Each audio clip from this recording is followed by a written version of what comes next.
Electro Dragons are breaking the game, especially at lower town hall levels, due to how strong and easy they are.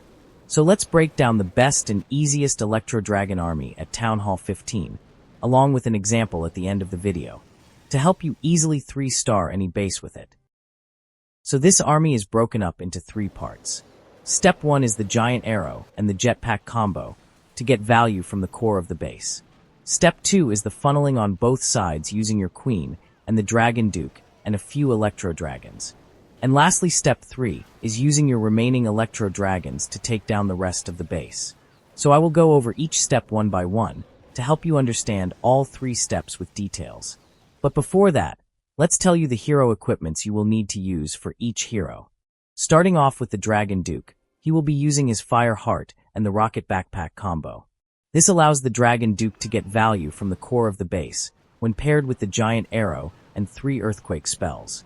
And as for the Fire Heart, it will help to keep him alive on the outside thanks to its massive amount of self-healing and HP increase, which allows him to set up funneling on the outside.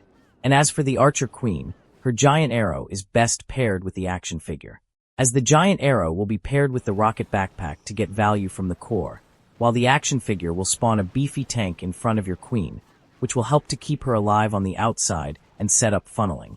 But if you lack the action figure, then a slightly worse alternative is her Healer Puppet, as it will also provide enough survivability to your Queen with its 3 spawned healers to help her stay alive on the outside.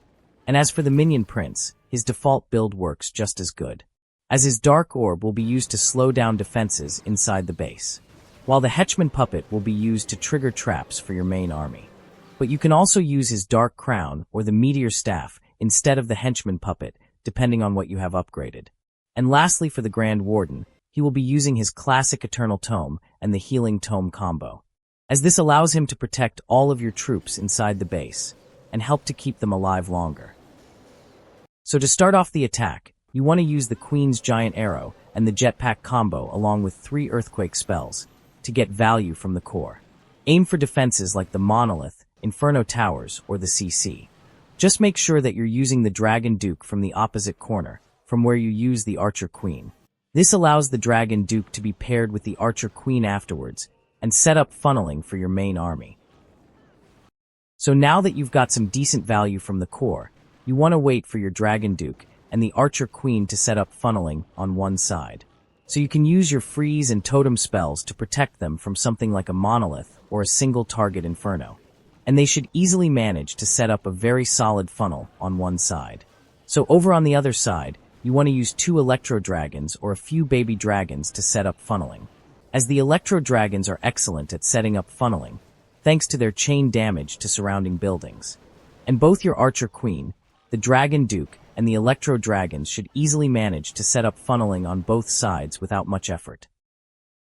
So now that you've set up funneling on both sides, it's time to send in all of your Electro Dragons, Minion Prince, Sky Wagon along with the Grand Warden, to take down the rest of the base.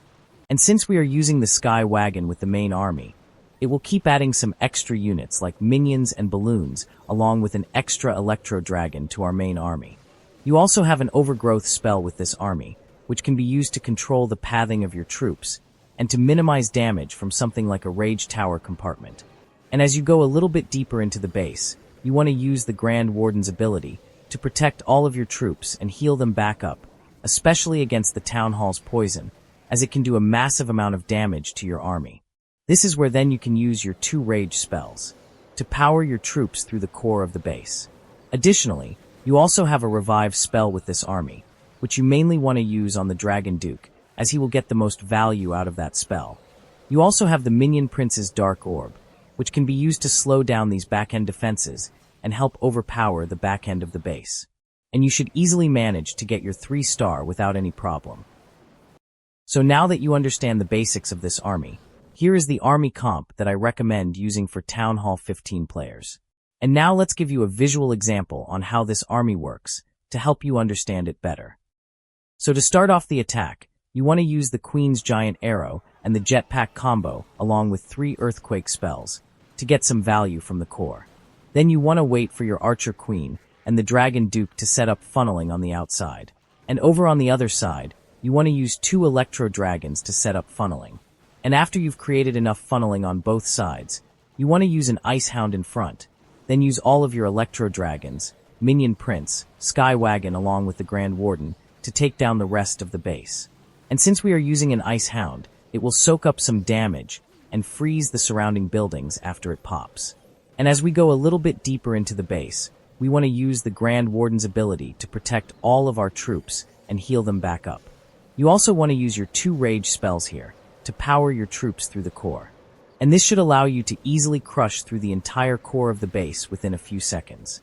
And overall, this is a very strong, easy, and reliable attack strategy at this town hall that you should have no problem wrecking every base with it if used properly. With how strong and easy this army is, you should now have a fun time wrecking every base with it. And if you enjoyed, make sure to leave a like and subscribe to the channel for more attack strategy guides coming in the future. With that, I will see you guys in the next one. Peace.